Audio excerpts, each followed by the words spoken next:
लेकिन महिलाओं के नाम पर बड़ी बड़ी बात करने वाली स्मृति ईरानी जी को अगर जंतर मंतर पे ढूंढना हो तो कहां जाएं?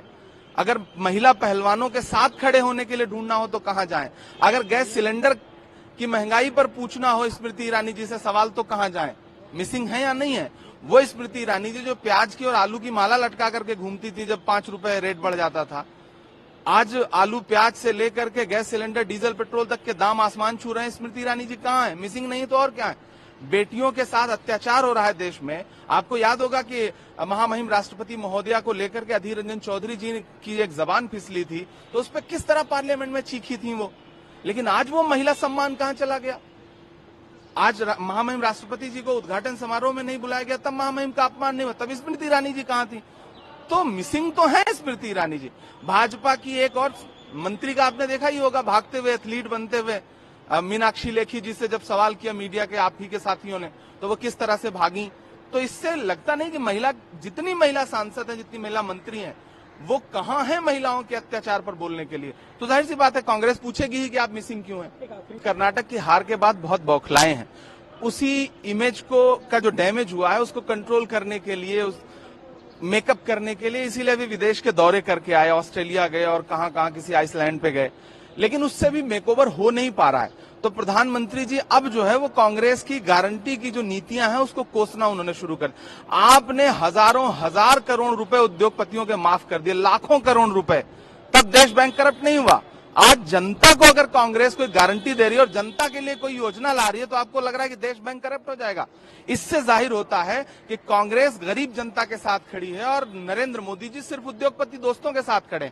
80 करोड़ लोग इस देश में, उनके डेटा के हिसाब से जो पार्लियामेंट में उन्होंने दिया है, इस देश में 80 करोड़ लोग 5 किलो राशन पर रह रहे हैं। और आपको ये लग रहा है कि देश को आपने 9 साल में कहां से कहां पहुंचा दिया। देश बैंक करप्ट हो जाएगा अगर उनको गारंटी दी जाएगी, उनको फ्री में अगर कोई सुविधाएं उपलब्ध कराई जाएंगी। ये देश जनता का है या देश अडानी जैसे लोगों का है या देश उद्योगपतियों का है, ये मोदी जी तय करें और जनता भी इस बात को तय करे। कांग्रेस अपना काम करती रहेगी। राहुल गांधी जी ने जो यूएस में बयान दिया उस पर टिप्पणी हो रही है, भाजपा भी कह रही है कि देश का अपमान है, और ओवैसी ने कहा है कि राहुल गांधी दलित और सिखों पर जो हमले उसको भूल जाते हैं। देखिए, राहुल गांधी जी जब भी विदेश जाते हैं तो पूरी भारतीय जनता पार्टी की ट्रोल आर्मी को, भारतीय जनता पार्टी के सोए हुए मंत्रियों को काम दे देते हैं। अब भाजपा सुबह शाम उनके सारे मंत्री बैठ करके राहुल जी का भाषण सुन रहे हैं कि कहां से कौन सी बात निकाल सकें। राहुल जी एक बहुत बड़े प्लेटफॉर्म पर दुनिया की बड़ी बड़ी यूनिवर्सिटीज में लेक्चर दे रहे हैं और वहां जाकर के देश में, दुनिया में जो हो रहा है उस पर बात करते हैं। ये बहुत सामान्य सी बात है। अब ऐसे में अगर उन्होंने कहा कि दलितों पर, माइनॉरिटीज पे हमले हैं, तो ये सच्चाई है। मैं नागपुर में खड़ा हूं, दलितों पे हमले इस देश में हैं, बढ़े हैं। मध्य प्रदेश से लेकर उत्तर प्रदेश से लेकर के तमाम जगहों पर जहां भाजपा शासित सरकारें हैं, ऐसे में उनकी बात का जवाब देने के लिए भाजपा से पहले ओवैसी साहब आगे आ गए। तो ये रिश्ता क्या कहलाता है?